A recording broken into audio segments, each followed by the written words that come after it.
Hello, all the aspirant. This is Unzip IQ. Unzip IQ is a platform to provide online learning, especially focusing on topmost job of India, UPSC and state PSCs. Our classes are enriched with content as per the requirement of the exam and make learning more convenient for the aspirants. Now we are moving GS paper 2 का जो दूसरा part है जिसमें हम discuss करते हैं international relationship with the countries, bilateral, regional, global agreements, grouping, important international institution. तो आज 15 जनवरी को एक न्यूज़ है, US will devastate Turkey's economy if Kurds are attacked.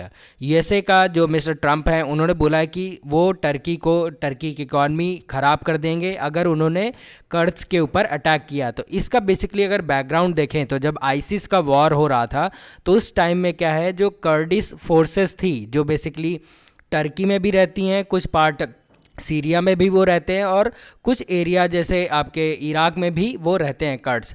तो कर्ड्स ने मिलकर के, कर्ड्स की पूरी ऑर्गेनाइजेशन मिल करके अमेरिका ने बेसिकली उनको सपोर्ट किया था, आर्म्स एंड एमुनिशन प्रोवाइड किए थे और वो अमेरिका की तरफ से या अमेरिका सपोर्टेड फोर्सेस थी और वो लड़ रहे थे आईसिस से।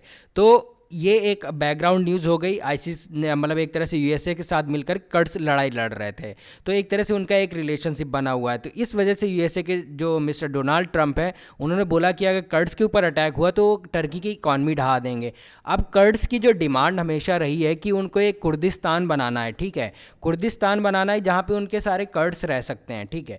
तो इसके लिए उन्होंने एक ऑर्गेनाइजेशन बना रखी है, कर्डिश पीपल प्रोटेक्शन यूनिट, जिसे वाईपीजी एक्चुअली में उनकी लैंग्वेज में कुछ और होगा लेकिन उसका जो मीनिंग निकल के आता है पीपल प्रोटेक्शन यूनिट। तो कर्डिश पीपल प्रोटेक्शन यूनिट है जो बेसिकली यूएसए के साथ मिलके लड़ाई लड़ी थी उन्होंने।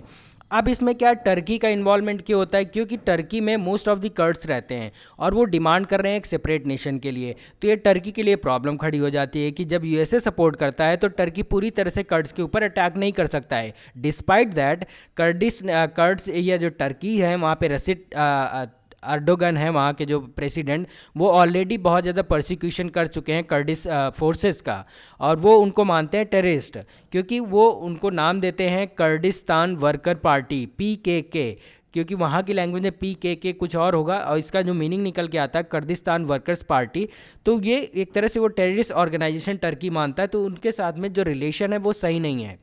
इसको देखते हुए टर्की जो अगर इस एक तरह से अटैक करता है तो यूएसए को प्रॉब्लम होती है और अगर यूएसए सपोर्ट करता है कर्दिश फोर्सेस को तो उससे क्या होता है, टर्की को प्रॉब्लम हो जाती है। तो एक तरह से टसल गेम चल रहा है। इसके अलावा सीरिया में क्या है, जो वहाँ की डेमोक्रेटिक फोर्सेज हैं या जो सीरिया की जो नॉन गवर्नमेंट फोर्सेज हैं, जो एक तरह से सिविलियन मिलिट्री थी, उसको यूएसए सपोर्ट कर रहा था और जो सीरिया की जो गवर्नमेंट फोर्सेज थी उसको रसिया सपोर्ट कर रहा था। तो रसिया और यूएसए अगर कहीं भी लड़ाई हो रही है तो ये कहीं ना कहीं एक तरह से चेकर बोर्ड बना के रख दिया है पूरे गल्फ कंट्री या एक तरह से ये जो कंट्री हैं सारे, कुछ इराक हो गया, सीरिया हो गया, जहाँ पे आईसिस का इन्फ्लुएंस ज़्यादा था।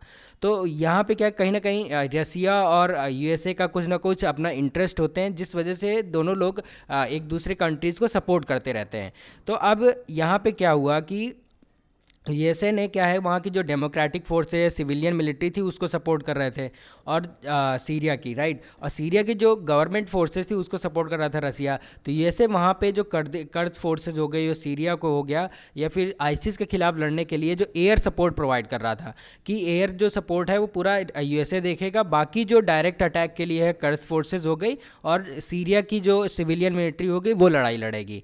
अब इसमें अगर देखें कि यूएसए का क्या है कि यहाँ के मिस्टर डोनाल्ड ट्रंप ने बोला कि वो बैक अपनी जितनी भी फोर्सेस हैं, जो भी फोर्स लगी हुई है सीरिया में, वो उसको बैकफुट में ले आएंगे और वो वापस अपने अमेरिका में चली आएंगी। तो इसको लेकर के वहाँ पे बहुत ज़्यादा प्रॉब्लम हो गई, जिसके बाद फिर से मिस्टर ट्रंप ने, जैसा कि वो जानते हैं कि हम अपनी भाषा बोली हमेशा बदलते रहते हैं या अपनी जो भी कमिटमेंट है वो बदलते रहते हैं, उसके भी यहाँ पे अब क्या उन्होंने बोल दिया कि वो बैकआउट नहीं करेंगे, धीरे धीरे स्लोली ही बैकआउट करेंगे। तो कहीं ना कहीं ये एक जो वहाँ की जो उनके रिलेशनशिप बने हुए कर्ड्स पीपल को, उनके राइट्स को या उनके कहीं ना कहीं अपने रिलेशनशिप को बरकरार रखने के लिए वो वहाँ पे अभी मेंटेन करके रखेंगे अपनी फोर्सेस को। तो USA Kurdish people protection relation with Turkey, तो अगर इसको देखें तो कहीं ना कहीं यूएसए अपने एक तरह से भारी दिखता है। तो USA backed Syrian Democratic Forces, a coalition of militias led by the YPG, जिसे बोलते हैं people protection unit of Kurdish, said on January 13 Islamic State militant were living their final moment. तो वहाँ पे ऑलरेडी आईसिस ऑलमोस्ट खत्म हो चुका है। In last enclave they hold near the Iraqi border. लगभग 2017 में ये क्या है, वहाँ पे आईसिस का एक तरह से मूवमेंट जीरो के बराबर रह गया था।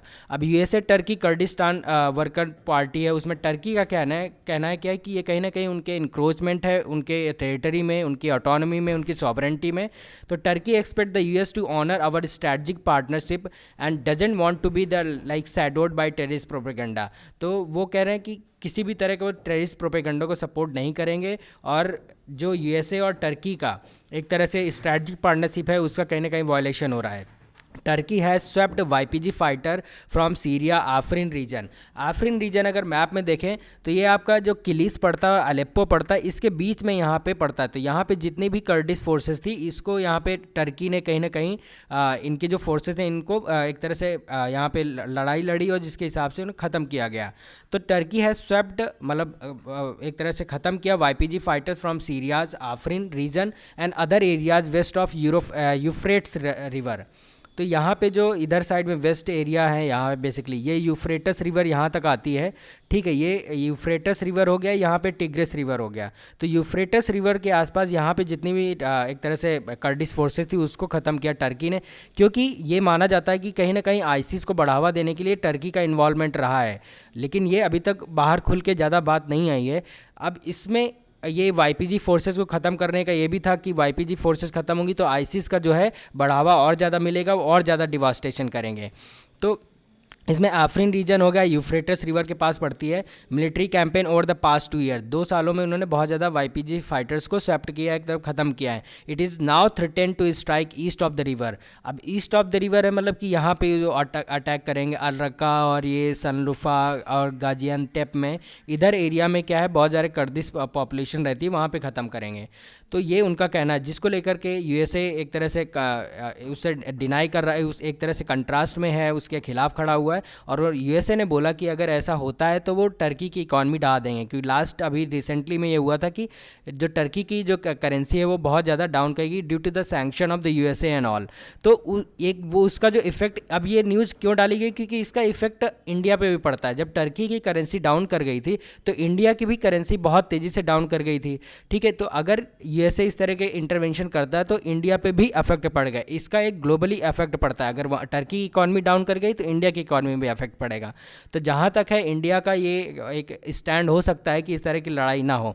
टेरर, अब ये टर्की का कहना है terror is terror and it must be eradicated at its sources. This is exactly what Turkey is doing in Syria.